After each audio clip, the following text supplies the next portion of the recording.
नमस्कार, न्यूज के इकलौते फैमिली शो न्यूज की पाठशाला में आप सभी का बहुत स्वागत। मैं हूं सुशांत सिन्हा।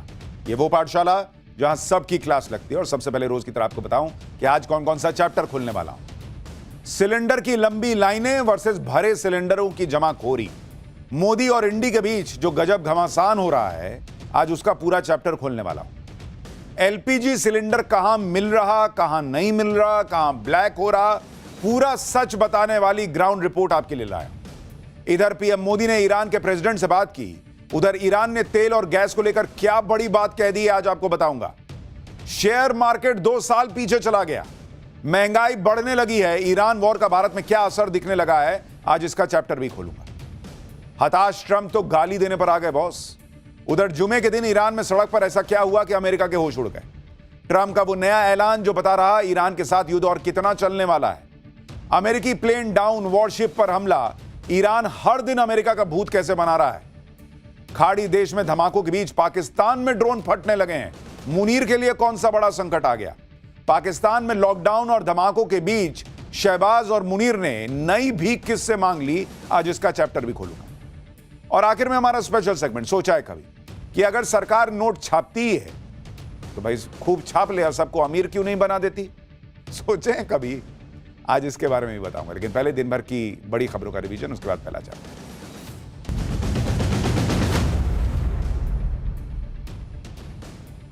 प्रधानमंत्री नरेंद्र मोदी 2 दिन के असम दौरे पर हैं। 4 महीने में उनका यह चौथा असम दौरा है। आज पीएम मोदी ने असम के लिए 20,000 करोड़ की विकास योजनाओं की सौगात दी। पीएम मोदी ने पीएम किसान सम्मान निधि की 22वीं किश्त भी जारी की। सरकार इस बार के संसद सत्र में शनिवार और रविवार को भी बैठक करना चाहती है। सूत्रों के मुताबिक केंद्र सरकार यह प्रस्ताव विपक्ष को दे चुकी है। 19 और 20 मार्च को गुड़ी पड़वा और ईद की छुट्टी है, इसलिए कामकाज निपटाने के लिए वीकेंड पर भी सदन की बैठक बुलाने का प्रस्ताव दिया गया है। मुख्य चुनाव आयुक्त ज्ञानेश कुमार को पद से हटाने की मांग को लेकर लोकसभा और राज्यसभा में नोटिस दिया गया है। बताया जा रहा है कि विपक्षी दलों के लगभग 200 सांसदों ने निष्कासन प्रस्ताव लाने के लिए नोटिस पर हस्ताक्षर किए हैं। नोटिस में ज्ञानेश कुमार पर 7 गंभीर आरोप लगाए गए। एआईएडीएमके से निष्कासित वीके शशिकला ने अपनी नई पार्टी की घोषणा की है। उन्होंने अपनी पार्टी का नाम ऑल इंडिया पुरैची थलाइवर मक्कल मुनेत्र कड़गम रखा है। इस मौके पर शशिकला ने कहा कि नई पार्टी एमजी रामचंद्रन और जयललिता की विचारधारा पर चलेगी। लखनऊ में आज ग्रीन कॉरिडोर परियोजना का उद्घाटन किया गया। इस मौके पर रक्षा मंत्री राजनाथ सिंह और सीएम योगी मौजूद रहे। गोमती नदी के किनारे बन रहे 57 किलोमीटर लंबे कॉरिडोर से 5 लाख लोगों को जाम से राहत मिलेगी।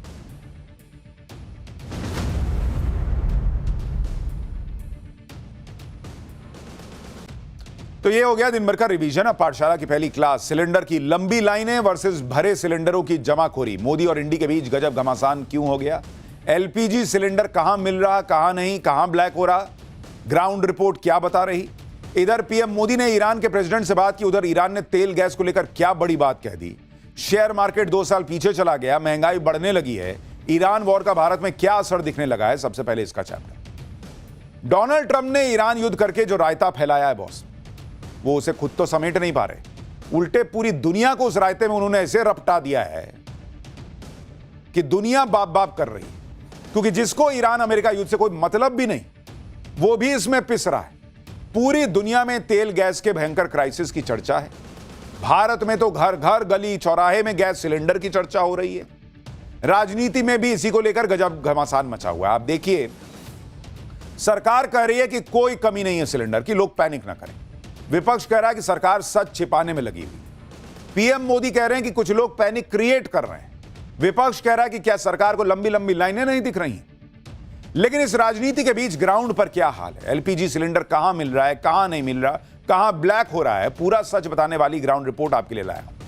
आपको यह भी बताऊंगा कि जिस वक्त तेल गैस की सप्लाई ईरान के रास्ते में रुकी पड़ी है, उस वक्त ईरान के राष्ट्रपति से पीएम मोदी ने बात की और मोदी की बातचीत के कुछ ही घंटों के बाद ईरान ने भारत के तेल और गैस को लेकर क्या बड़ा ऐलान कर दिया है, क्या अच्छी खबर आने वाली, आज आपको बताऊंगा। साथ ही आपको यह भी बताऊंगा कि भारत में इस तेल संकट, गैस संकट, इस युद्ध का कहां कहां असर पड़ने लगा है। बात सिर्फ सिलेंडर की नहीं है बॉस, बात उससे आगे की है जो हम पाठशाला में डे 1 से कह रहे हैं कि लड़ अमेरिका और ईरान रहे हैं, भुगत पूरी दुनिया रही है। और हमने आपको कहा था यह रूस यूक्रेन का युद्ध नहीं है, कोने में चल रहा है। यह मिडिल ईस्ट को चपेटे में ले चुका है। और मिडिल ईस्ट के फंसने का मतलब है कि एक तरीके से मानिए कि जो देश इसमें नहीं भी लड़ रहे हैं वो भी युद्ध की मार झेल रहे हैं, जो भारत के साथ हो रहा है। भारत में कहां कहां इंपैक्ट पड़ रहा है, क्या हो रहा है, सब आपको बताऊंगा, लेकिन पहले जो आज हुआ है उसकी एक झलक देखिए।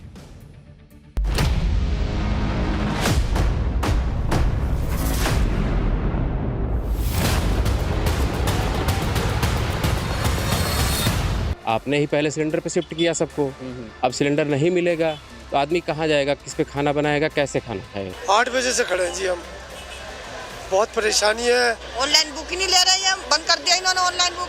आके बैठे बड़े भाई, 7 बजे से आके बैठे हैं, कोई खुल ही नहीं रहा अभी।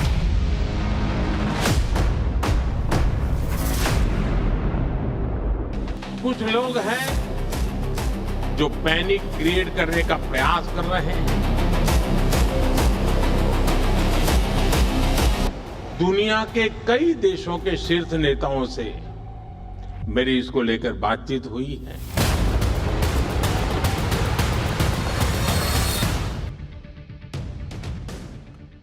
देखिए, तेल और गैस को लेकर क्या हंगामा आज भी मचा, यह आपको डिटेल में बताऊंगा। गैस सिलेंडर पर पूरा सच बताने वाली ग्राउंड रिपोर्ट आपको दिखाऊंगा, लेकिन पहले आज की कुछ तस्वीरें देख लीजिए। कहीं गैस सिलेंडर के लिए 1 किलोमीटर लंबी लाइन लगी है, कहीं लोगों ने पुलिस वाले की धुनाई कर दी, कहीं सिलेंडर नहीं मिलने पर महिलाएं रो पड़ी हैं, कहीं सिलेंडर की कालाबाजारी के शक में पुलिस ने रेड मार दी, कहीं रेस्टोरेंट पूरी तरह से लकड़ी और कोयले के ईंधन पर शिफ्ट हो गए हैं। अलग अलग तरह की तस्वीरें आई हैं। कहीं पर कालाबाजारी दिख रही है, कहीं लोगों ने जमाखोरी की भी है, भरे हुए सिलेंडर 45-150 ऐसे मिल रहे हैं। कई शहरों में अब लकड़ी और कोयले वाली भट्टियों की डिमांड हो गई है। एलपीजी को लेकर मामला बढ़ता चला जा रहा है। एक तरफ तो यह मारामारी है, दूसरी तरफ सरकार बार बार भरोसा दे रही है कि एलपीजी को लेकर संकट खड़ा नहीं होने देंगे, सप्लाई सुनिश्चित रखी जाएगी, पैनिक बाइंग से बचने की सलाह दे रही है सरकार। इसी बीच राजनीति भी ऐसी हो रही है जिसमें प्रधानमंत्री नरेंद्र मोदी को खुद कहना पड़ा कि पैनिक क्रिएट किया जा रहा है। कुछ लोग एजेंडा चला रहे हैं और ऐसे लोग देश का नुकसान कर रहे हैं। एक बार प्रधानमंत्री ने क्या कहा है, पहले सुनिए उसको।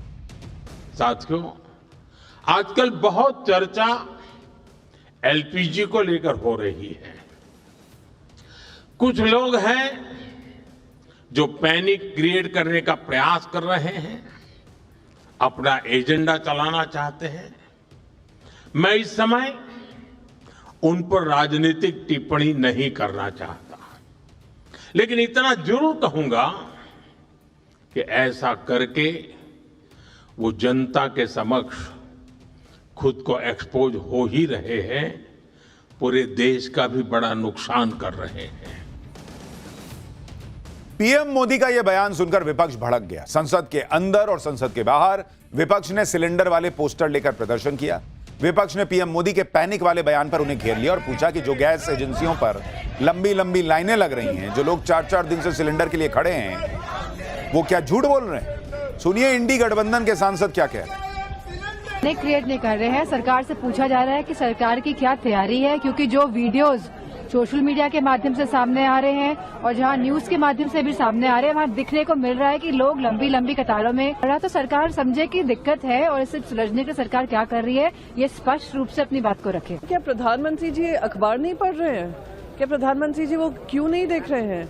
क्या वो लेटर नहीं पढ़ रहे हैं जो रेस्टोरेंट्स और होटल एसोसिएशंस लिखे जा रहे हैं? क्या रोज अखबारों में आ रहा है किस तरीके से जनता को दिक्कत हो रही है? एलपीजी सिलेंडर को लेकर इंडी गठबंधन के नेता वीडियो डाल कर सरकार से सवाल कर रहे हैं। अखिलेश यादव कह रहे हैं कि एलपीजी मतलब लापता गैस। अखिलेश यादव ने सिलेंडर के साथ लोगों की लंबी लाइन का एक वीडियो शेयर किया। कहा कि भाजपा ही कह रहे हैं कि कोई कमी किल्लत नहीं है। ये जो वीडियो है वो एआई से बना है क्या?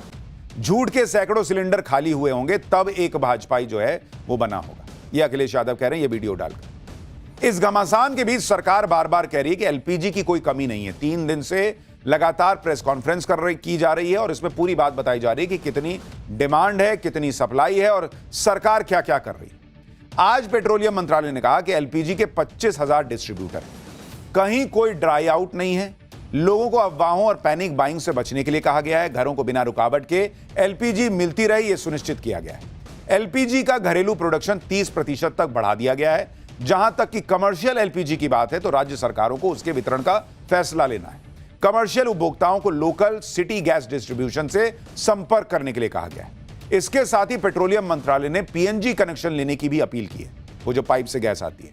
मंत्रालय का कहना है कि जिन घरों के आसपास पीएनजी कनेक्शन की सुविधा उपलब्ध है वो कनेक्शन ले लें ताकि एलपीजी पर दबाव कम। इसके अलावा केरोसिन, कोयला की सप्लाई भी बढ़ा दी गई है। अब विपक्ष भी यही सवाल पूछ रहा है कि अगर एलपीजी की कोई कमी नहीं है तो ये लाइनें कैसी लग रही? अगर एलपीजी की कोई कमी नहीं है तो केरोसिन की सप्लाई क्यों बढ़ा रही है सरकार? और अगर एलपीजी की कोई कमी नहीं है तो कमर्शियल सेक्टर में कटौती क्यों करनी पड़ रही है? यानी बार बार यह कहा जा रहा है, और जो मैंने आपसे पाठशाला में कल भी कहा था कि समस्या पूरी दुनिया में आई हुई है बॉस, तो भारत कैसे अछूता रह जाएगा? और इसीलिए लोगों को जो दिक्कत आ रही है, लोग कहा जा रहा है पैनिक बाइंग कर रहे हैं। पैनिक बाइंग नहीं कर रहे हैं, इसको सिक्योर बाइंग कह रहे हैं लोग कि भाई हम भी तो एक सिलेंडर कम से कम अपने पास रख लें। पेट्रोलियम मंत्रालय ने लोगों से अपील की है कि वो रिफिल के लिए ऑनलाइन बुकिंग करें, डीलर के यहां भीड़ मत लगाइए। कई लोग कह रहे हैं कि भाई वहां कोई फोन ही नहीं उठा रहा है। बहुत सारे लोग ट्विटर पे लिख रहे हैं, बहुत सारे लोग कैमरे पे बोल रहे हैं। सुनिए पेट्रोलियम मंत्रालय ने और क्या क्या बताया है, फिर आपको ग्राउंड रिपोर्ट्स दिखाऊं। एलएनजी सप्लाईज का कोई शॉर्टेज नहीं है। जैसा मैंने आपको पहले बताया, हमारा crude inventories are very high, are in good position. Our refineries are working at 100% capacity और मोर। हमारी रिफाइनरीज की inventories are fine, so is the LPG. सो एलपीजी की शॉर्टेज नहीं है। Now if you are talking about the LPG, the bottom line is that, I mean, the more important point is whether we are able to supply LPG to the domestic consumers or not, and the answer is yes. देखिए, LPG को लेकर पिछले कुछ दिनों में जो हालात बने उनमें एक बात यह भी है कि एलपीजी की डिमांड 40 से 50% बढ़ गई। इससे कोई इनकार नहीं कर सकता कि लोग खरीदने आ रहे हैं, जिनको अभी इमीडिएटली भी नहीं जरूरत है, वो थोड़ा सा बचा के लिए रखना चाहते हैं, एक सिलेंडर कम से कम भर के रखना चाहते हैं। और इसमें लोगों की गलती नहीं कह सकते आप, क्योंकि जिस तरह के हालात हैं युद्ध के, हर आदमी चाहेगा कि भाई इमरजेंसी में एक सिलेंडर तो भरा के रखें, कल को नहीं मिला फिर क्या करेंगे। सरकार ने जो आंकड़ा दिया है उसके मुताबिक सामान्य दिनों में, देखिए सरकार क्या कह रही है कि सामान्य दिनों में कितनी बुकिंग होती है। सामान्य दिनों में नॉर्मली, जब कोई ऐसा पैनिक नहीं है, सामान्य दिनों में जो बुकिंग होती है एलपीजी की, वो सरकार कह रही है कि वो होती है 55,70,000 per day. 55,70,000 cylinder per day almost रोज बुक होते हैं जब नॉर्मल है। 12 मार्च को बुकिंग कितनी हुई, जब कहा जा रहा है कि भाई दिक्कत होगी। 12 मार्च को यानी कल 75,70,000 सिलेंडर बुक हुए पर डे। यानी सीधे सीधे अगर आप देखिएगा तो रोजाना, और डिलीवरी कितनी होती थी युद्ध से पहले? डिलीवरी 50 लाख की थी पर डे। सरकार कह रही है कि आज भी हम 50 लाख पर डे डिलीवर कर पा रहे हैं, लेकिन चूंकि 75 लाख की बुकिंग हो गई तो ये जो 25 लाख एक्स्ट्रा हो गया, 25 लाख प्लस एक्स्ट्रा हो गया। सरकार कह रही है हम 50 लाख तो दे रहे हैं रोज की तरह, लेकिन ये 25 लाख एक्स्ट्रा आया है तो ये कहीं कहीं नहीं मिल पा रहा, इसलिए लाइन दिख रही है। सरकार का दावा है कि सामान्य दिनों में जितनी सिलेंडर की बुकिंग होती थी, अब बुकिंग उससे ज्यादा बढ़ गई। 9 मार्च के बाद इसमें लगातार जंप आया, और इसी को लेकर सरकार का दावा है कि ये पैनिक पैटर्न है। सरकार का कहना है कि लगभग 50 लाख सिलेंडर हम पहले भी डिस्ट्रीब्यूट करते थे, आज भी कर रहे हैं। लेकिन विपक्ष इस थ्योरी को सीधे सीधे खारिज कर रहा है। सुनिए कांग्रेस और आरजेडी के सांसद क्या कह रहे हैं। सिलेंडर लोगों को नहीं मिल रहे हैं, गैस एजेंसियों के पे टेलीफोन करते हैं, लोग टेलीफोन नहीं उठा रहे हैं, वहाँ पे बुकिंग हो नहीं रही है, डिलीवरी हो नहीं रही है, और इसलिए ये लोग इस सरकार को कटघरे में खड़ा करेंगे। आज भी मैं कहूँगा प्रधानमंत्री जी थोड़ा वेश बदलिए। Denial is not a good instrument. सबको साथ लीजिए और स्वीकार करिए कि दिक्कत है, परेशानी है। देखिए एक चीज तो है, डिमांड बढ़ गई है, ये तो कोई इनकार नहीं कर सकता। संकट दुनिया में है, इससे कोई इनकार नहीं कर सकता। लेकिन जैसा सरकार कह रही है कि भाई हम तो देने के लिए तैयार हैं, जितना एक दिन में देते थे उतना ऑलरेडी दे रहे हैं, डिमांड बढ़ी है उसको भी मैच कर लेंगे, कमी नहीं है। लेकिन डिमांड अगर मैच नहीं भी हो पा रही तो जो लोगों की शिकायत है कि कई बार उनको बुकिंग में दिक्कत आ रही है, कई बार कोई फोन ही नहीं उठा रहा है, और ये सब जगह नहीं हो रहा है, लेकिन जहां जहां हो रहा है उसको भी मैनेज सरकार को करना होगा, वरना यही पैनिक फैलता रहेगा। इंडी गठबंधन पीएम मोदी पर सवाल उठा रहा है कि एलपीजी सिलेंडर को लेकर संकट साफ साफ है, लेकिन सरकार मान नहीं रही है। दूसरी तरफ सरकार कह रही है कि संकट नहीं है, पैनिक है। आज लगातार दूसरे दिन भी पीएम मोदी ने यही कहा कि पैनिक कांग्रेस का किया धरा है। आज वो असम के दौरे पे थे। गुवाहाटी में कार्यक्रम के दौरान उन्होंने कहा कि युद्ध के संकट के बीच कांग्रेस अफवाहें फैलाने में लगी। कांग्रेस ने एक बार फिर साबित कर दिया है वो किसी भी स्थिति में देश के प्रति ईमानदार नहीं है।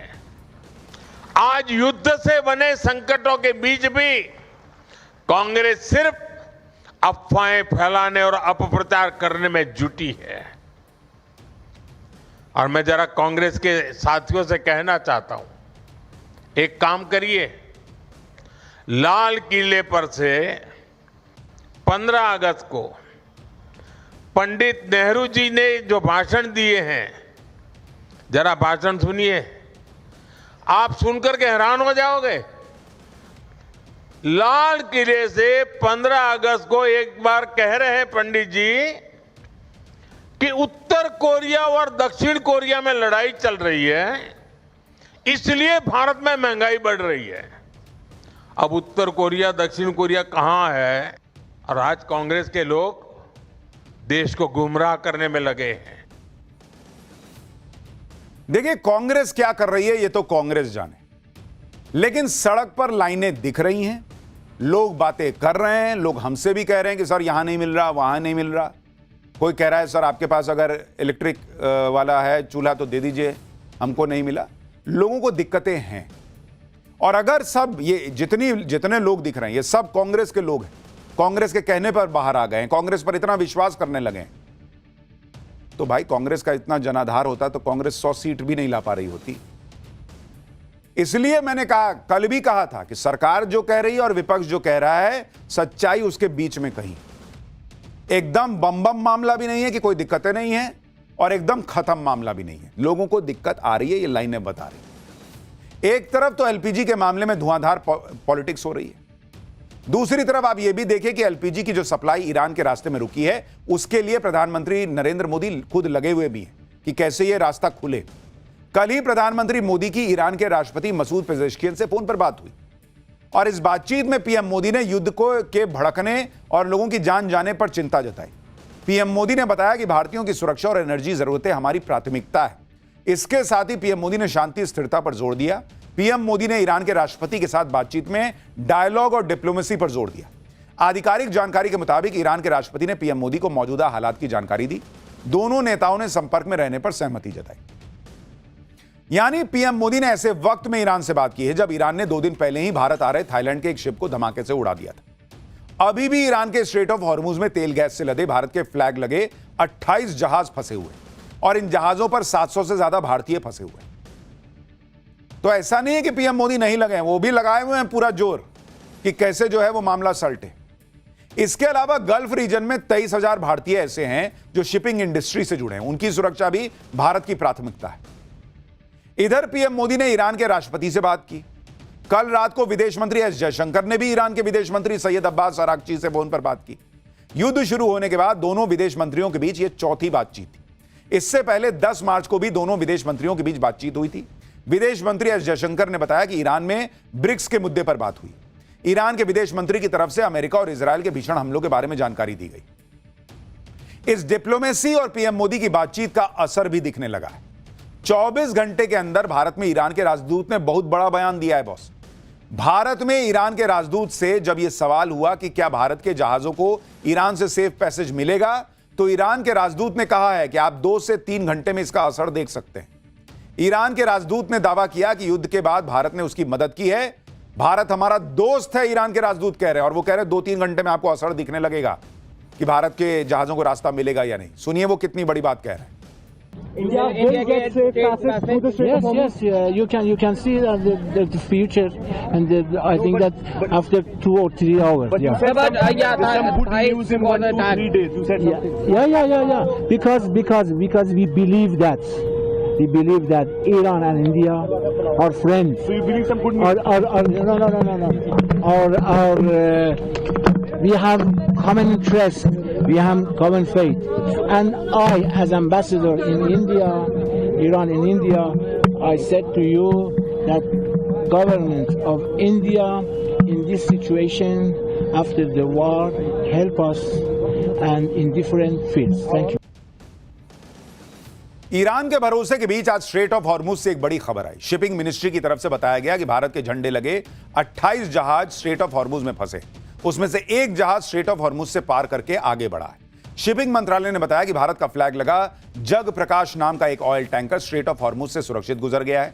इस जहाज में गैसोलीन है। यह जहाज ओमान से अफ्रीका की तरफ जा रहा है। शिपिंग मंत्रालय ने बताया कि भारत के फ्लैग लगे 28 जहाज फंसे हुए हैं। इसमें से 24 जहाज हॉर्मुज स्ट्रेट के वेस्ट में है, 4 ईस्ट में। जो ईस्ट में है उसमें से एक जहाज अब अफ्रीका के लिए रवाना हो गया है। यह जहाज ओमान के सोहार पोर्ट से निकला था और अब 21 मार्च को तंजानिया पहुंचेगा। अभी भी भारत के फ्लैग वाले 27 जहाज फंसे हैं, उसमें कुल 744 क्रू मेंबर फंसे हैं। शिपिंग मंत्रालय ने बताया कि सभी जहाजों और क्रू की लगातार मॉनिटरिंग हो रही है। एक तरफ तो यह प्रयास चल रहा है कि तेल गैस की जितनी सप्लाई बाहर से रुकी पड़ी है उसको शुरू कराया जाए ताकि यह संकट टले। इंपोर्ट में जितनी कमी हो रही है उससे कहीं ना कहीं यह पूरा किया जा सके और लोगों तक तेल गैस की पर्याप्त सप्लाई को सुनिश्चित किया जा सके लंबे समय तक।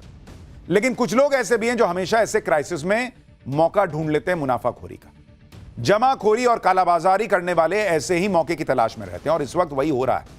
जमाखोरी और कालाबाजारी करने वाले एक्टिव हो गए और इन पर ताबड़तोड़ छापे पड़ रहे हैं। यूपी से छत्तीसगढ़ तक और बिहार से बंगाल तक जमाखोरों पर एक्शन हो रहा है। बिहार के अररिया में पुलिस ने 250 गैस सिलेंडर जब्त किया है। उसकी तस्वीरें चलाइए। जो गैस सिलेंडर मिला है अलग अलग जगहों पे बॉस, अभी आपको तस्वीर दिखाऊंगा। अलग अलग जगहों पर जमाखोरी हो रही है। बिहार के अररिया में पुलिस ने 250 गैस सिलेंडर जब्त किए। तो यूपी के हापुड़ में समाजवादी पार्टी के नेता अब्दुल रेहान के घर से 55 भरे हुए सिलेंडर बरामद होने की खबर है। स्थानीय लोगों का दावा है कि अब्दुल रेहान ब्लैक में 2-2 हजार रुपए में सिलेंडर बेच रहा था। वहीं मध्य प्रदेश के बिलासपुर में पुलिस ने छापा मारा तो एलपीजी के 126 घरेलू सिलेंडर बरामद किए गए। जबकि कोलकाता में एक गैस एजेंसी पर सिलेंडर की कालाबाजारी के शक में पुलिस ने छापा मारा और रजिस्टर से स्टॉक का मिलान किया गया। जरा कोलकाता से ये ग्राउंड रिपोर्ट देखिए, तब तक मैं वो तस्वीरें भी आ जाएंगी, वो आपको दिखाता हूं। कोलकाता के एक इंडियन गैस एजेंसी में मौजूद है और फिलहाल यहाँ पर कोलकाता पुलिस की एनफोर्समेंट ब्रांच के अफसर जो है रेड कर रहे हैं। हम आपको तस्वीरों के माध्यम से दिखाना चाहेंगे। इसी इंडियन जो एजेंसी का दफ्तर है वहां पर कोलकाता पुलिस के जो अधिकारी है यहाँ पहुंचे हैं और तमाम चीजें चेक की जा रही कि उनके इन्वेंट्री में कितने गैस सिलेंडर है, कितने दिनों का बैकलॉग है और कहीं ब्लैक मार्केटिंग तो नहीं हो रहा है, इसको देखने के लिए। क्योंकि कल ही जो राज्य सरकार है उनके तरफ से एसओपी जारी किया गया है और ये इंस्ट्रक्शन दिए गए हैं हर जिले के डीएम और एसपी को कि कहीं भी कोई होर्डिंग ना हो या फिर कालाबाजारी ना हो, ब्लैक मार्केटिंग ना हो और सिलेंडर को बेचा ना जाए।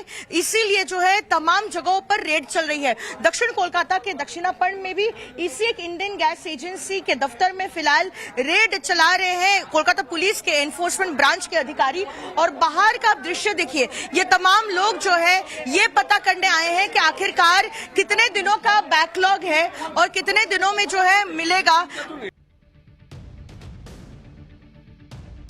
अगर जमाखोरी और कालाबाजारी होगी तो क्राइसिस और बढ़ता दिखेगा बॉस, क्योंकि इससे जिन्हें सिलेंडर वाकई में मिलने चाहिए वो नहीं मिल पाएगा। आप देखिए कि एक तरफ तो ब्लैक मार्केट में सिलेंडर बेचने वाले पकड़े जा रहे हैं, दूसरी तरफ ऐसे लोग हैं जो सिलेंडर के लिए रो रहे हैं। सबके पास इतना पैसा नहीं होता कि ब्लैक में सिलेंडर खरीदे।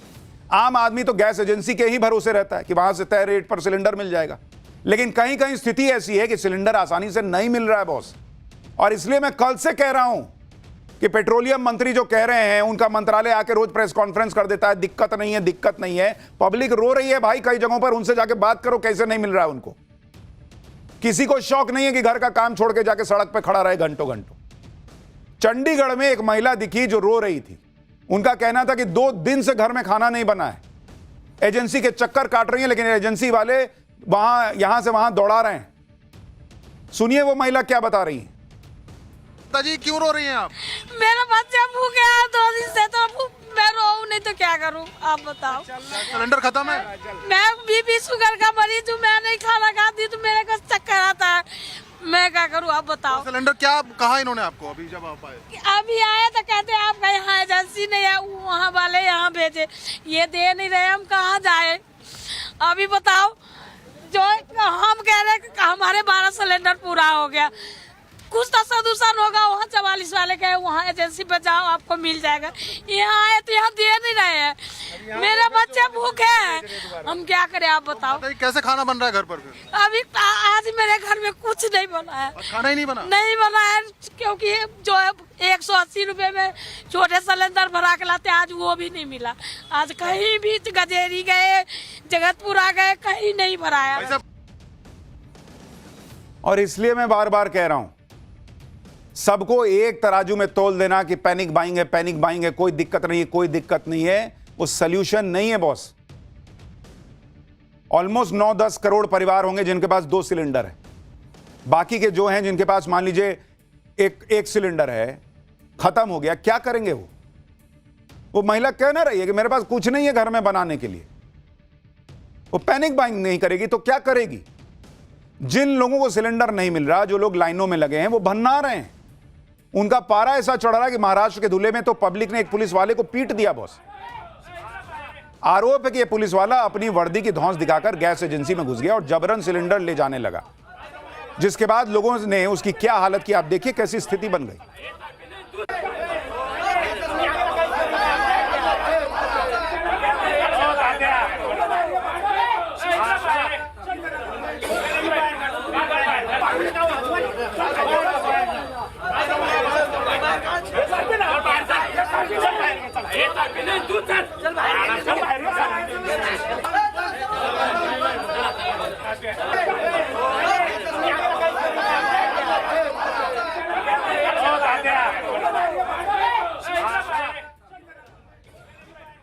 जो लोग लंबी लंबी लाइनें लगाकर खड़े हैं, उनके बीच में कोई वीआईपी बनकर घुस जाएगा, सिलेंडर लेकर चला जाने का प्रयास करेगा तो पब्लिक को तो गुस्सा आएगा ही।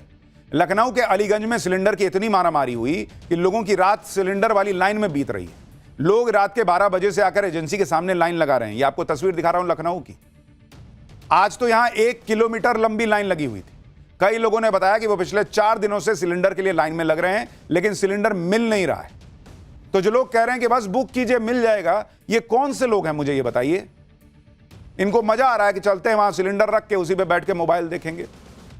इनकी तकलीफ भी समझिए बॉस। बार बार कह रहा हूं कि ऐसा नहीं है कि सब कुछ बहुत बढ़िया है, और ऐसा भी नहीं है सब कुछ खत्म हो गया, लेकिन यही सच है बीच का। सुनिए लोग खुद क्या बता रहे हैं। 2 बजे रात से हम लोग खड़े हैं, अभी तक 3 बजे गाड़ी आई। 3 बजे सुबह 2 बजे सिलेंडर के लिए। हाँ 2 बजे ऑनलाइन बुक किया, सब कर रहा है, सब कागज। 1 तारीख को बुक था मेरा। एक बार आपको तस्वीर दिखाते हैं, देखिए ये कितनी लंबी लाइन है। अगर आप चलें तो करीब 1 किलोमीटर लंबा आपको चलना पड़ेगा। लोग सुबह से 3 बजे से 4 बजे से 5 बजे से इन कतारों में खड़े। तस्वीरें आप देखते हैं, यही लंबी कतारों की, कितनी लंबी कतार है। कब से खड़े भैया, कब से आप लोग हैं? 6 बजे से, सुबह 6 बजे से जी। कुछ लोग 3 बजे बता रहे हैं, आप 12 बजे रात से बैठे हैं हम लोग सिलेंडर के लिए। और क्या नहीं पूछिए, आगे वाले पूछिए। 12 बजे रात से बैठे सर, 12 बजे रात से बैठे हैं। किसी को 4 दिन से लौट के जा रहे, किसी को कुछ नहीं मिला। पहली बार आए हो? इससे पहले भी लाइन लगी? पहली बार इतनी मोटी लाइन लगे। कब से आप खड़े हो? 6 बजे से। 6 बजे से। ये देखिए कतारें आपको दिखाते हैं, कितनी लंबी कतारें लगी हैं। भाई साहब कुछ पूछ लेना। बताइए कब से आप लोग खड़े हो लाइन में? जी हम 4 दिन से लगातार खड़े हैं। पर्ची कटी हुई है, डेट देख लीजिए कितने तारीख को है, कितने तारीख को हम लोगों ने लिया। जी हाँ, एक किताब जो हमारी है वो भी देख लीजिए। और 4 दिन से लगातार मैं दौड़ रहा हूँ। इतनी लंबी लंबी लाइन लगने के पीछे सिर्फ एलपीजी सप्लाई की एक दिक्कत नहीं है, बल्कि एक बड़ी समस्या बुकिंग को लेकर भी लोग झेल रहे हैं। कई जगहों पर कई तेल कंपनियों की गैस बुकिंग करने वाली व्यवस्था फेल हो गई कह रहे हैं लोग। ना ऐप से बुकिंग हो रही है ना फोन से। मजबूरी में लोगों को एजेंसी पर जाकर गैस बुक करानी पड़ रही है। इसलिए एजेंसियों पर भीड़ का रेला संभाले नहीं संभल रहा। तो जो लोग कह रहे हैं कि आप वहां जाइए ही मत, अरे भाई वो कह रहे हैं कि कोई फोन नहीं उठा रहा, ऐप से हो नहीं रहा, तो क्या करें? घर पे सोए रहें कि जब कभी ऐप चलेगा तब हम देखेंगे कि बुक होगा कि नहीं? सुनिए दिल्ली में करोल बाग के लोग खुद क्या बता रहे हैं। सर ये बताइए कितने बजे से आप लोग यहाँ खड़े हैं? 8 बजे से खड़े हैं जी हम। बहुत परेशानी है, हमारी टांगों में दम नहीं है, क्या करें। ऑनलाइन जो ऑनलाइन होते थे ना वो बंद कर दिए उन्होंने। हम तो घर बैठे ऑनलाइन करते, हम आते कि यहाँ पे फिर ऑनलाइन खोल दे तो घर सब कितनी भीड़ ना हो। यानी ऑनलाइन बुक नहीं हो पा रहा? नहीं बुक हो रहा, ऑनलाइन बुक नहीं कर रहे हैं। अगर बुक हो तो कोई इतनी भीड़ ना हो। ऑनलाइन बुक नहीं हो रहा, कॉल का सिस्टम भी खत्म कर दिया बिल्कुल ही, बहुत ज़्यादा, बहुत दिक्कत आ रही है उसमें। कितने बजे से आप लोग खड़े हैं? 8:30 बजे से। पहले ऑनलाइन बुक होता था, इस बार ऑनलाइन नहीं हो रहा है बुक, नहीं कुछ बोल ही नहीं रहे उसमें, कुछ नहीं बोल रहे उसमें। अगर ऑनलाइन बुक होता तो आप लोग इतना संघर्ष करने की जरूरत नहीं पड़ती। अगर ऑनलाइन बुक नहीं होता तो आने नहीं पड़ता। हमें जरूरत क्या चीज की थी? ऑनलाइन बुक ही नहीं ले रहे हैं, बंद कर दिया इन्होंने ऑनलाइन बुक। सुबह से आके बैठे हैं? सुबह से आके बैठे बड़े भाई, 7 बजे से आके बैठे हैं, कोई खुल ही नहीं रहा अभी तक। बहुत परेशानी हो रही है। 3 दिन हो गए, 3 दिन वापसी जा रहे हैं, कल भी वापसी चले गए। अरे माल नहीं है, माल आएगा बाद में आना। 3 दिन हो गए भाई साहब। आप लोग 3 दिन से आ रहे हैं? जी साहब 3 दिन से आ रहे हैं और वापस डेली ऐसे चले जा रहे हैं? वापसी ऐसे आ रहे हैं, कह रहे गाड़ी नहीं आई है, अभी माल ही नहीं है। गाजियाबाद के साहिबाबाद इलाके में तो लोगों का सब्र जवाब दे गया। गैस एजेंसी के बाहर सुबह 4 बजे से लाइन लगाकर खड़े लोग दरवाजे को धक्का मारकर अंदर चले गए। लोगों का आरोप था कि ऑनलाइन बुकिंग नहीं हो रही है। जब लोग हमारे कैमरे पर एजेंसी की पोल खोल रहे थे तब एजेंसी के अधिकारी चिढ़ गए, कहने लगे कि हमारी वजह से लोग परेशान हो रहे हैं। लेकिन पब्लिक ने चिल्लाकर कह दिया कि वो हमारी वजह से नहीं, एजेंसी की कारस्तानी से परेशान हो रहे हैं। इसके बाद एजेंसी के अधिकारी की बोलती बंद हो गई। सुनिए जरा। KYC कराने आए, क्या करने आए? ये मेरा कागज मैंने जनवरी में लिया, मैं अपना बुकिंग भी कराने आया, KYC दोनों कराए हैं और बुकिंग भी नहीं हो रही। ये भी तो गलती है, बुकिंग लाई नहीं रहे कि करना क्या है, कुछ पता भी नहीं रहे, बस इधर उधर हवा में घूम रहे हैं। तो हमें अपना काम करने दे दीजिए। आप कीजिए, हम तो चाहते हैं आप काम करें, इन लोगों की लाइन खत्म हो जाए। जो यहाँ भाई मतलब में जमघट लगा रखा है। नहीं, हमने नहीं लगा रखा, हम चाहते हैं ये आपकी वजह से जमघट। भाई एक मिनट, आप हमारी वजह से लगे हुए हैं या इनकी वजह से लगे हुए हैं? सबका काम सबने बता दिया किसकी वजह से काम मैं कर रहा था ना। नहीं, आपका सर्वर क्यों नहीं चल रहा? वो चीज तो कंपनी क्या बताऊं आपको, दिखाया ना मैंने। कितनी देर से एक व्यक्ति पे कितना टाइम लग रहा है? एक व्यक्ति पे कितना टाइम लग रहा है? क्यों एक व्यक्ति पे कितना टाइम लग रहा है? पिछले आधे घंटे से ये सर्वर चल ही नहीं रहा है। अब परेशान ये लोग हो रहे हैं जो बेचारे बाहर लाइन में लगे हुए हैं। वो क्या है, उनका तो मिलना चाहिए ना। उनका नहीं मिल रहा, जिनकी बुकिंग है। कई जगहों से ऐसी तस्वीरें आज भी आई कि गैस एजेंसियों पर बेहिसाब भीड़ लगी। जम्मू का हाल देखिए, गैस एजेंसी के दफ्तर में पैर रखने की जगह नहीं है। यहां भी वही समस्या, ऑनलाइन बुकिंग नहीं हो रही, इसलिए लोगों को भागकर एजेंसी तक जाना पड़ रहा है। लोगों की इस परेशानी के बीच कुछ लोग ऐसे हैं जो सिलेंडर की जमाखोरी, कालाबाजारी कर रहे हैं। बिहार के अररिया में पुलिस ने 250 गैस सिलेंडर जब्त किए। यूपी के हापुड़ में एक घर से 55 भरे हुए सिलेंडर बरामद होने का आरोप है कि यह सपा नेता का घर था जहां से सिलेंडर मिले। तो अखिलेश यादव अपने नेता को भी समझाएं। वहीं एमपी के बिलासपुर में पुलिस ने छापा मारा तो एलपीजी के 126 सिलेंडर बरामद हो गए। चल क्या रहा है बॉस? यहां लोगों को खाने के लिए दिक्कत आ सकती है और आप जमाखोरी कर रहे हो। और इसलिए मैंने कहा ना, जो नरेंद्र मोदी कह रहे हैं वो भी गलत नहीं कर रहे हैं कि कुछ लोग पैनिक फैला रहे हैं, उसमें कुछ पॉलिटिकल एजेंडा भी हो सकता है। कुछ लोग जानबूझ के मुनाफा कमाने के लिए कर रहे हैं। लेकिन बॉस ये रोकना होगा। युद्ध की वजह से सिलेंडर को लेकर हाहाकार मचा है, मार्केट में भी गजब पैनिक है बॉस। आप देखिए, जब से युद्ध शुरू हुआ है 2 हफ्ते हो गए, इन 2 हफ्तों में शेयर मार्केट से उतना पैसा उड़ गया जितना पिछले 2 साल में निवेशकों ने कमाया था। पिछली बार सेंसेक्स 75,000 के नीचे अप्रैल 2024 में गया था। आज भी 75,000 के नीचे है बॉस। आप देखिए कि सिर्फ बात एलपीजी सिलेंडर की नहीं है, यह युद्ध बहुत संकट वाला है। सेंसेक्स जो शेयर मार्केट है उसकी स्थिति आप देखिए। अप्रैल 2024 में सेंसेक्स कितने पर था? वो सेंसेक्स था 74,248 पॉइंट पर। आज सेंसेक्स कितना पर है? आज सेंसेक्स गिरते गिरते पहुंच गया 74,564 पॉइंट पर। आप देख रहे हैं, 2 साल पहले जहां सेंसेक्स था आज सेंसेक्स वहां पहुंच गया है। और इसलिए मैं बार बार कह रहा हूं कि ये जो संकट है, अगर ये लंबा चला, महंगाई बढ़ने के पूरे आसार होंगे। सेंसेक्स गिर रहा है, लोगों का पैसा डूब रहा है, तमाम तरह की परेशानियां आएंगी। और इसलिए अपील भी कर रहा हूं आप लोगों से कि ये वही संकट है, एक तरह का ऐसा संकट है जिसमें देश को एकजुटता दिखानी होगी। कहीं कोई जमाखोरी हो रही है, बताइए, मीडिया को बताइए चाहे पुलिस को बताइए, जो लोग जमाखोरी कर रहे हैं भाई हाथ जोड़ रहा हूं, मत करो ऐसे समय में, देश की बात है। और सरकार भी पब्लिक की तकलीफ समझे और विपक्ष भी सिर्फ पब्लिक को परेशानी हो रही है ना बताए, कुछ मदद कर सकती है तो करे। पाठशाला में अब अगला चैप्टर, हताश ट्रंप तो गाली देने पर आ गए बॉस। उधर जुमे के दिन ईरान में सड़क पर क्या हुआ कि अमेरिका के होश उड़ गए। ट्रंप का वो नया ऐलान जो बता रहा कि ईरान के साथ युद्ध और कितना चलने वाला है, अमेरिकी प्लेन डाउन, वॉरशिप पर हमला, ईरान हर दिन अमेरिका का कैसे भूत बना दे रहा है, अब इसका चैप्टर। ईरान युद्ध ट्रंप के गले की फांस बन गया है। ट्रंप एक तरह से अपने ही बयानों के जाल में फंस गए हैं। ईरान ने जो रेजिस्टेंस दिखाया है उससे ट्रंप और नेतन्याहू की हालत खराब हो गई। ट्रंप का पूरा प्लान खराब हो गया है। ट्रंप कभी कहते हैं कि हम तो युद्ध जीत गए, कभी कहते हैं ईरान पर हमला जारी रहेगा, कभी कहते हैं बम गिराने में मजा आता है, नेवी की शिप डुबाने में फन है, कभी नाचने लगते हैं, कभी कहते हैं ईरान की लीडरशिप खत्म कर दी है। इसके बाद भी ईरान डटकर खड़ा है। अमेरिका और इजराइल को बराबर जवाब दे रहा है। इससे ट्रंप अलबला गए। हताशा में ट्रंप गाली देने पर आ गए बॉस। गाली दे रहे हैं, कह रहे हैं कि ईरान में आज वो होगा कि दुनिया देखती रह जाएगी। ईरान अब बस सरेंडर करने ही वाला है। भाई ट्रंप धमकी भी दे रहे हैं और जीत का दम भी भर रहे हैं। उनके मंत्री ईरान की लीडरशिप को अंडरग्राउंड बता रहे हैं। ट्रंप का यह नया ऐलान बता रहा है कि ईरान के साथ युद्ध कितना लंबा चलने वाला है। लेकिन सारे दावों और जश्न पर ईरान पानी फेर दे रहा है।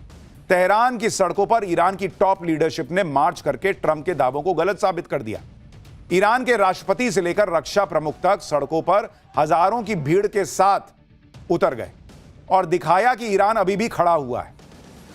अमेरिका और इजराइल बम बरसाते रहे, लेकिन ईरान की पब्लिक का हौसला कम नहीं हुआ। बरसते बमों के बीच अमेरिका और इजराइल के खिलाफ नारेबाजी चल रही थी। आज आपको यह सब दिखाऊंगा और यह भी बताऊंगा कि ईरान के सुप्रीम लीडर ने ट्रंप को क्या धमकी दे दी। लेकिन पहले जो हुआ है उसकी एक झलक देखिए।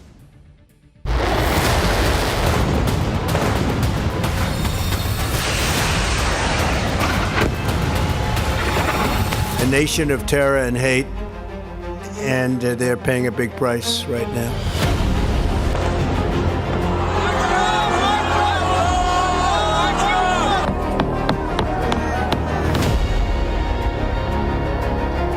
Iran tried to kill President Trump.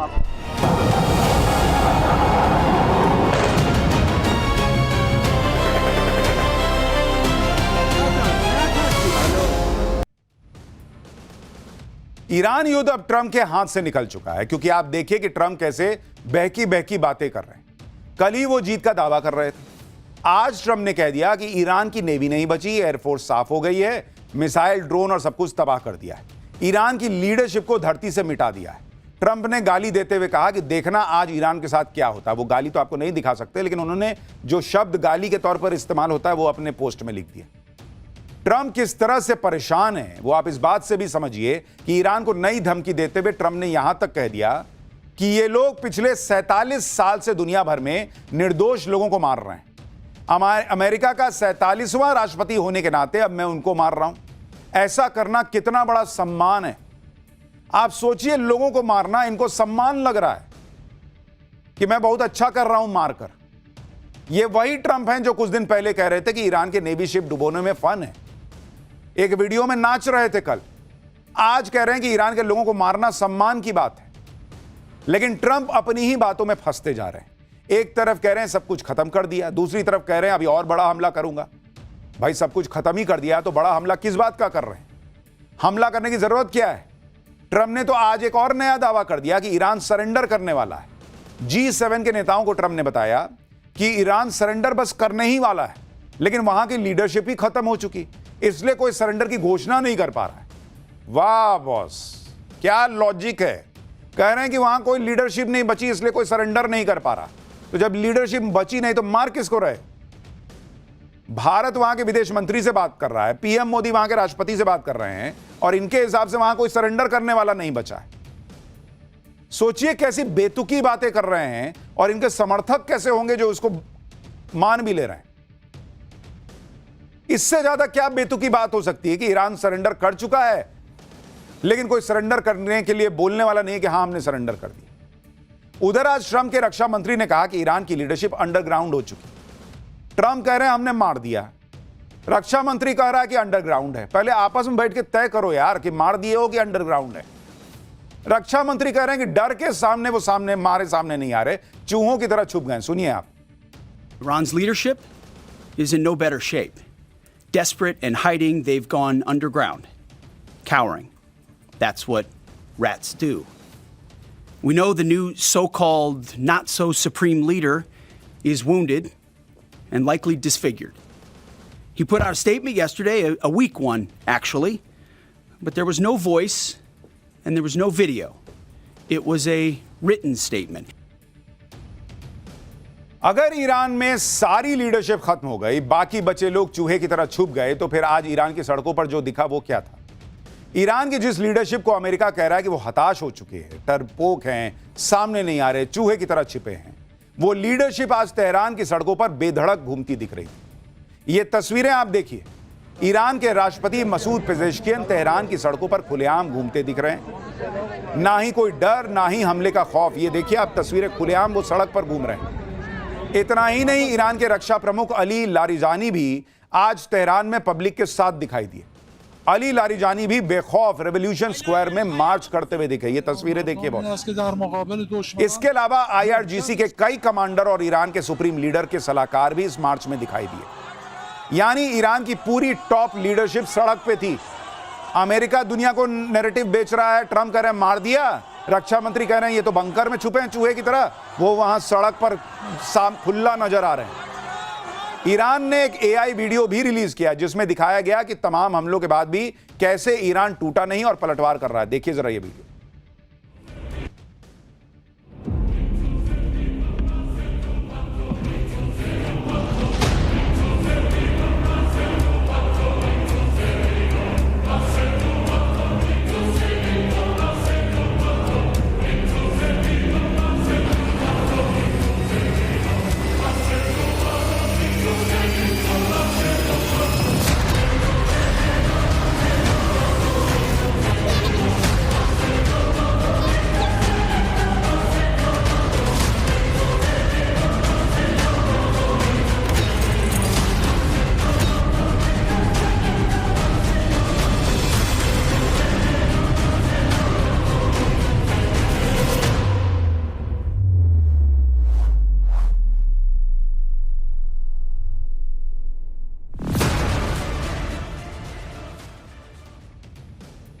Iran की पूरी लीडरशिप आज सड़कों पर थी और ये लोग तब खुलेआम दिख रहे थे जब एक तरफ अमेरिका इजराइल के हमले चल रहे थे। वहां पर बम गिर रहे थे, धमाकों की आवाजें आ रही थी। आप देखिए पीछे धुआं निकल रहा है, इधर पब्लिक जा रही है, उधर हमले चल रहे हैं। लेकिन ना नेता ना पब्लिक कोई वहां से भागा नहीं कि देखो देखो हमला हो गया। ये तस्वीरें तेहरान के रेवोल्यूशन स्क्वायर की हैं जहां जुमे के दिन हजारों की भीड़ जमा हुई। इसी दौरान वहां जोरदार हमला हुआ, तेज धमाके के साथ धुएं का गुबार आसमान में फैल गया, लेकिन भीड़ को इससे कोई फर्क नहीं पड़ा। वो ट्रंप के खिलाफ नारेबाजी करने लगी, अमेरिका के खिलाफ नारेबाजी करने लगी। आप देखिए तस्वीरें एक बार।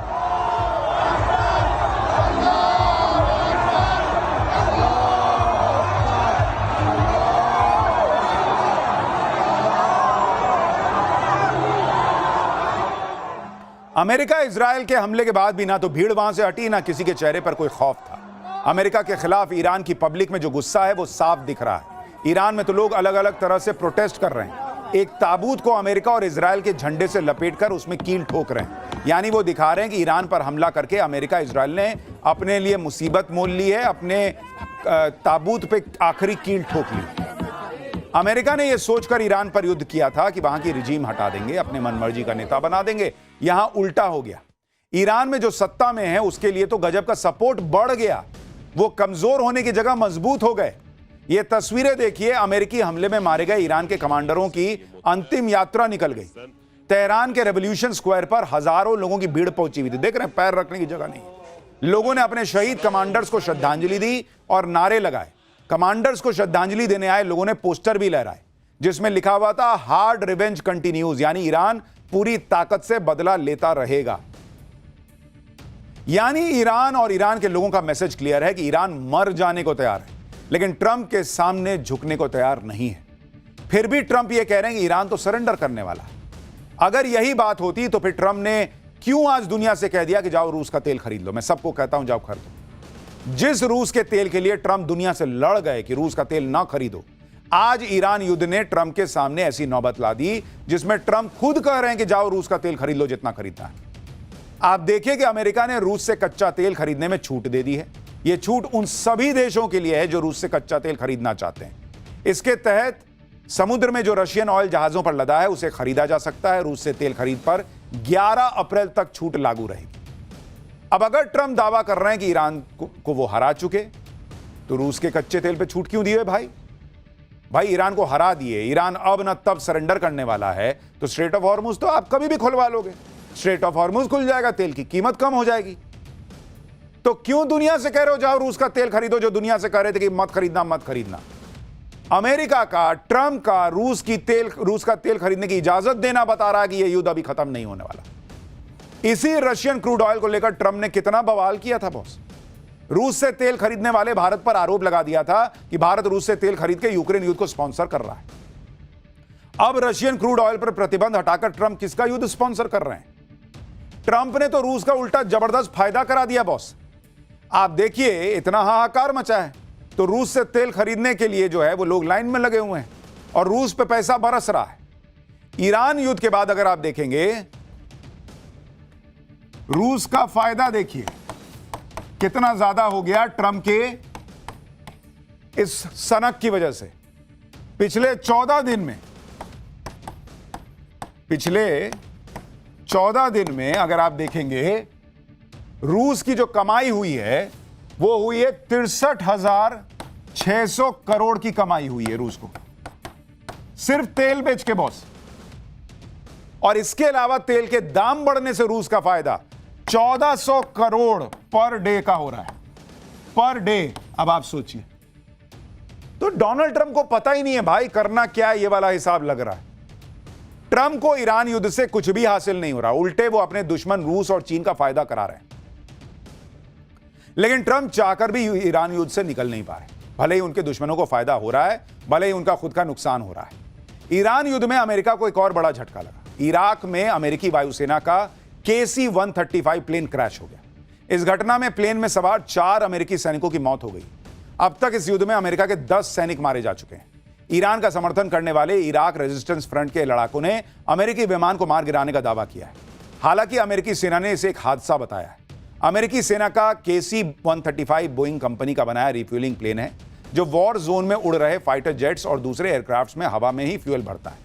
इसलिए लंबी दूरी के मिशन के लिए KC-135 को काफी अहम माना जाता है।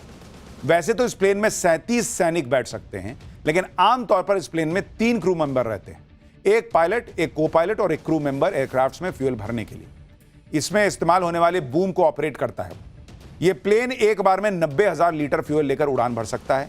KC-135 पिछले 70 सालों से अमेरिकी वायुसेना में ऑपरेशनल है। KC-135 वेस्ट ईरान के साथ युद्ध शुरू होने के बाद गिरने वाला अमेरिका का चौथा प्लेन बन गया है। इससे पहले कुवैत में अमेरिका के 3 F-15 फाइटर जेट गिर चुके हैं। अमेरिका के प्लेन गिर रहे हैं, उसे नुकसान हो रहा है। अब डोनाल्ड ट्रंप दुनिया को नहीं बता रहे कि 4 गिर गए, 5 गिर गए, 10 गिर गए, 11 गिर गए। भारत पाक युद्ध का तो बड़ा बताते थे भाई साहब, आप हर दिन बढ़ा के बताते थे कि नहीं 6, न 8, न 4, न 10, न 15। आप बताइए अपने कितने गिर गए? ट्रंप तो अपनी ही दुनिया में है। इसी बीच ईरान ने एक और बड़ा दावा कर दिया। ईरान ने कहा है कि उसने ओमान सागर के पास तैनात अमेरिकी वॉरशिप USS अब्राहम लिंकन को मिसाइल और ड्रोन के हमले से बड़ा नुकसान पहुंचाया है। ईरानी सेना ने यह भी दावा किया है कि हमले में हुए नुकसान की वजह से USS अब्राहम लिंकन अपनी तैनाती वाली जगह से हटने को मजबूर हो गया है। ईरान का दावा है कि USS अब्राहम लिंकन पर हमले के लिए उसने एडवांस बैलिस्टिक मिसाइल और एडवांस ड्रोन का इस्तेमाल किया और ईरान की समुद्री सीमा से करीब 340 किलोमीटर दूर तैनात अमेरिकी वॉरशिप पर सटीक निशाना लगाया। ईरानी सेना का यह भी दावा है कि हमले में हुए नुकसान के बाद USS अब्राहम लिंकन ईरान के खिलाफ नए ऑपरेशन को अंजाम देने लायक नहीं रह गया है, इसलिए स्ट्राइक ग्रुप को तेजी से उसके इलाके से पीछे हटना पड़ा। हालांकि अमेरिका ने USS अब्राहम लिंकन पर हमले की कोशिश नाकाम रहने की बात कही है। जिस तरह ट्रंप जीत का दावा कर रहे हैं, उससे सवाल यह भी उठ रहा है कि अमेरिका इतनी बड़ी ताकत है तो क्यों स्ट्रेट ऑफ हॉर्मुज खुलवा नहीं देता? जब स्ट्रेट ऑफ हॉर्मुज की बात आई तो अमेरिका ने हाथ खड़े कर दिए। अमेरिका के रक्षा मंत्री और सेना प्रमुख ने आज कहा कि स्ट्रेट ऑफ हॉर्मुज में अभी भी ईरान के पास जहाजों पर हमला करने की क्षमता है। अमेरिकी फोर्सेज ईरान की माइन लेइंग कैपेबिलिटी को टारगेट कर रही हैं। स्ट्रेट ऑफ हॉर्मुज में हालात तेजी से बदल रहे हैं। यह अभी भी सामरिक रूप से बहुत कॉम्प्लेक्स है। अगर जरूरत पड़ी तो अमेरिकी सेना हॉर्मुज में शिपिंग को सुरक्षा देगी और एस्कॉर्ट करेगी। अरे भाई, यही तो जरूरत का समय है, करो ना जहाजों को एस्कॉर्ट, दो सुरक्षा। मुहूर्त देख रहे हो, क्या सोच के बैठे हुए हो कि नहीं हम देंगे? कब दोगे? अमेरिका इसमें हाथ खड़े कर रहा है। आज तो गजब ही हो गया, जब अमेरिका के रक्षा मंत्री से पूछा गया कि स्ट्रेट ऑफ हॉर्मुज क्यों नहीं खुलवा रहे हैं, तो कह रहे हैं कि स्ट्रेट ऑफ हॉर्मुज तो खुल जाता है, लेकिन ईरान जहाजों पर गोलियां चला रहा है। तो गोली नहीं चलाएगा तो वहां पे फूल बरसाएगा। सुनिए जरा भाई साहब क्या कह रहे हैं। The only thing prohibiting transit in the Straits right now is Iran shooting at shipping. It is open for transit should Iran not do that. सोचिए कैसी बेसिर पैर की बातें अमेरिका के रक्षा मंत्री कह रहे हैं कि अगर ईरान गोलियां ना चलाए तो स्ट्रेट ऑफ हॉर्मुज खुल जाएगा। हाँ, हमको तो पता ही नहीं था। यह भी कोई कहने वाली बात है जी कि ईरान गोलियां चला रहा है इसलिए बंद है। जब अमेरिका बार बार मिट्टी में मिला देने की धमकी दे रहा है तो ईरान से जो हो रहा है वो कर रहा है। इसके बाद भी ट्रंप कहते हैं कि ईरान को तबाह करने के लिए बहुत बड़ा हमला करेंगे। अभी भी अमेरिका ने कौन सी कसर छोड़ रखी है? पूरी ताकत तो आप लगाए हुए हो। अभी तक अमेरिका ने ईरान युद्ध में 20 से ज्यादा वेपन सिस्टम यूज किए हैं। भाई, थार्ड और हिमार्स जैसे मिसाइल सिस्टम का प्रयोग किया। MIM 104 पैट्रियट मिसाइल सिस्टम का इस्तेमाल इसमें हो चुका। ल्यूकस और MQ-9 रिपर जैसे ड्रोन का प्रयोग किया। F-22 रैप्टर और F-35 लाइटनिंग जेट्स इस्तेमाल कर लिए। B-2 स्टेल्थ बॉम्बर से ईरान पर बम बरसार दिए। B-1 बॉम्बर और F-15 से हमला कर दिया। E-3 सेंट्री जैसे उच्च तकनीक वाले वार्निंग और कंट्रोल सिस्टम यूज कर लिए। USS गेराल्ड आर फोर्ड और USS अब्राहम लिंकन जैसे युद्धपोत लगा दिए। तो भाई क्या कमी छोड़े हो? करते रहे हो सब यूज। बोलो ना कि इतने के बाद भी हम कर नहीं पा रहे। दुनिया में एक्सपोज हो रहे हैं कि हम बहुत तक शक्तिशाली, हम बहुत शक्तिशाली। खत्म, दुनिया देख ली कितना तुम शक्तिशाली। इससे ज्यादा अमेरिका क्या करेगा? एटम बम गिरा दोगे ईरान पर? भाई लास्ट में तो वही है। तो बोलो कि हमसे नहीं हो पा रहा है, हम एटम बम गिराएंगे, और तुम तो कर ही सकते हो। भाई, जो आदमी लोगों को मार के नाचता हो, जो आदमी कहता हो कि मार के मैंने बहुत अच्छा काम कर दिया, जो आदमी कहता हो कि भाई नेवी की शिप डुबा देने में फन है, वो कल को देखेगा कि मेरी बेइज्जती हो रही है, मेरा देश कुछ कर नहीं पा रहा, हम तो हार रहे हैं, एटम बम गिरा देगा। कोई भरोसा है इस आदमी का? ट्रंप ने युद्ध शुरू कर दिया, लेकिन निकलने का रास्ता ही उनको नहीं समझ में आ रहा। कहा जा रहा है कि ईरान युद्ध आउट ऑफ कंट्रोल हो सकता है। अमेरिका के पूर्व विदेश मंत्री जॉन केरी, सुनिए क्या कह रहे हैं। You say it's one of the worst crises in decades? I would. I think it is because it has the potential of getting even more out of control. I mean, I think if people have a feeling that आप ये भी देखिए कि युद्ध में रूस Iran की मदद कर रहा है, उधर चीन भी तैयार बैठा है। चीन अगर इस युद्ध में घुस गया तो ट्रंप की हालत खराब हो जाएगी। इसी वजह से यह कहा जा रहा है कि युद्ध आउट ऑफ कंट्रोल हो सकता है। आप देखिए कि आज ही चीन ने ईरान के स्कूल में अमेरिकी हमले की निंदा की और इस हमले में 160 से ज्यादा बच्चियां मारी गई थी। चीन ने कहा कि आम लोगों को निशाना बनाना गलत है, यह अंतर्राष्ट्रीय कानूनों का खुला उल्लंघन है। चीन ने मृतक बच्चियों के परिवारों की मदद के लिए $2 लाख देने का ऐलान किया है। यानी चीन अब खुलकर ईरान के समर्थन में आ गया है। अमेरिका फंसा हुआ है और इस सब के बीच सबसे ज्यादा हम भारतीय फंसे हुए हैं, क्योंकि हम दुनिया की सबसे तेजी से बढ़ती इकोनॉमी है बॉस, दुनिया की सबसे तेजी से बढ़ती इकोनॉमी। और इसलिए भाई पाकिस्तान जैसे भिखारी देश का क्या है, लेकिन हमारे लिए यह बात बहुत इंपॉर्टेंट है कि युद्ध जल्दी खत्म हो जाए। खैर, भिखारी पाकिस्तान की बात कर रहे हैं तो अगला चैप्टर देखिए। खाड़ी देश में धमाकों के बीच पाकिस्तान में ड्रोन फटने लगे हैं। मुनीर के लिए कौन सा संकट आ गया? पाकिस्तान में लॉकडाउन और धमाकों के बीच शहबाज मुनीर ने नई भीख किससे मांग ली? अब इसका चैप्टर। मिडिल ईस्ट में हो रहे धमाकों के बीच पाकिस्तान में भी धमाके होने लगे। पाकिस्तान को भारत से डर तो लग ही रहा था, लेकिन यहां तो अफगानिस्तान ने पाकिस्तान को उसकी औकात दिखाई। पाकिस्तान ने अफगानिस्तान को जरा सा छेड़ा, जिसके बाद अफगानिस्तान ने पाकिस्तान को ऐसा फोड़ा है कि उसका दम निकल रहा है। अफगानिस्तान को अपनी ताकत दिखाने वाले पाकिस्तान ने एक दिन पहले एयर स्ट्राइक की थी। काबुल समेत कई शहरों पर हमले किए थे, जिसमें आम नागरिक मारे गए थे। इसके बाद अफगानिस्तान ने ऐसा जवाबी हमला किया कि पाकिस्तान में ऐसा ही धुआं हर जगह से दिख रहा है। तालिबान ने पाकिस्तान के कई शहरों में ड्रोन से हमले किए हैं। तालिबान ने कहा था कि इस्लामाबाद से कराची और क्वेटा तक हमले किए जाएंगे, और अब अफगानिस्तान की तरफ से बड़े हमले किए गए। अफगानिस्तान ने तो युद्ध पूरी तरह से शुरू भी नहीं किया है। पाकिस्तान की हालत खराब होनी शुरू हुई क्योंकि ईरान युद्ध के बाद पहले ही पाकिस्तान में लॉकडाउन जैसे हालात थे। इसके बाद शहबाज शरीफ ने अपना कटोरा निकाल लिया, डिमांड लिस्ट लेकर सऊदी अरब पहुंच गए। मुनीर पहले ही ईरान को लेकर सऊदी अरब से सौदा करके बैठा है। अब शहबाज शरीफ उस सौदे पर मुहर लगाने पहुंचे। ईरान को धोखा देने के बाद अफगानिस्तान युद्ध में फंसे शहबाज सऊदी अरब से क्या डील करने वाले हैं वो आपको बताने जा रहा हूं, लेकिन पहले एक झलक देखिए।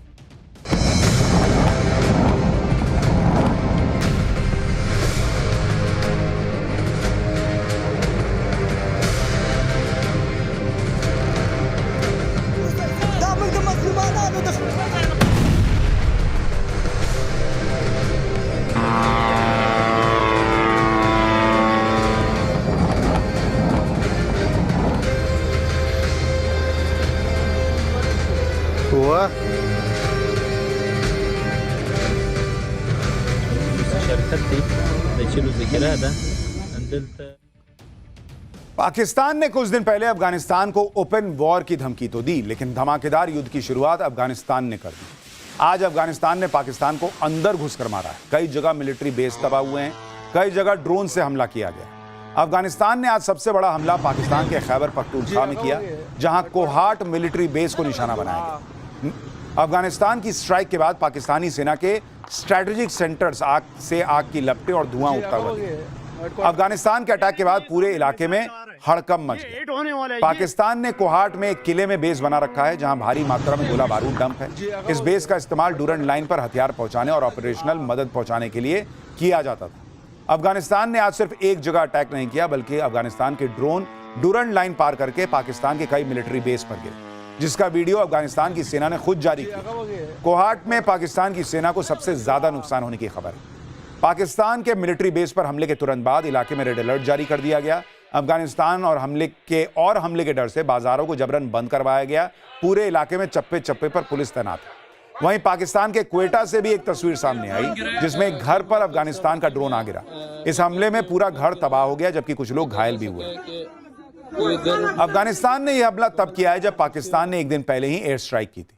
पाकिस्तान ने राजधानी काबुल और कंधार में हवाई हमले किए थे। कंधार में पाकिस्तान ने अफगानिस्तान के एयरबेस को निशाना बनाया।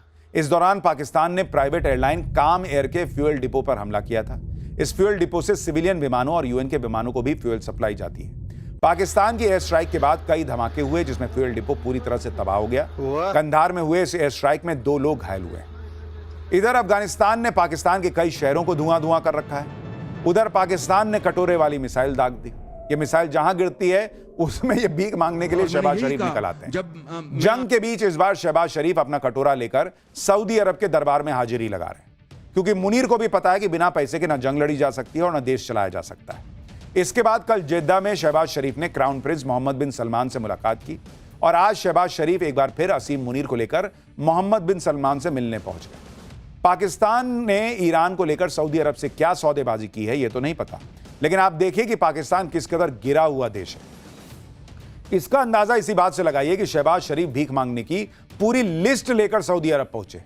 पाकिस्तान ने सऊदी अरब के सामने आर्थिक सहयोग पैकेज के तहत 8 डिमांड रख दी। पाकिस्तान चाहता है कि Saudi Arab state bank of Pakistan में रखी $5 अरब की जमा राशि को शॉर्ट टर्म से बदलकर 10 साल की लॉन्ग टर्म सुविधा में बदल दे, ताकि विदेशी मुद्रा भंडार पर दबाव कम हो और महंगे विदेशी खर्च से बचा जा सके। इसके अलावा तेल आपूर्ति की डिफर्ड पेमेंट सुविधा को $1.2 अरब से बढ़ाकर $5 अरब करने की मांग की है।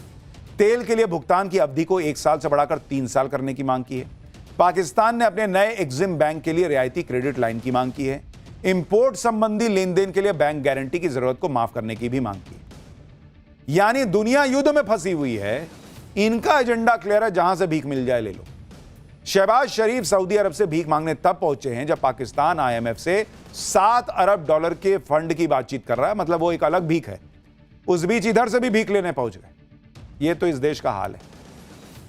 लेकिन पाकिस्तान के लोग भी सोचते होंगे कि सरकार खुद अपना नोट छाप ले। इसी से जुड़ा एक अगला सेगमेंट आपको दिखाता हूं, स्पेशल सेगमेंट सोचा है कभी ब्रेक के बाद, जिसमें आज का सवाल है कि अगर सरकार ही नोट छापती है तो खूब नोट छाप के सबको अमीर क्यों नहीं बना देती? सोचे कभी? इसका जवाब दूंगा इस छोटे से ब्रेक।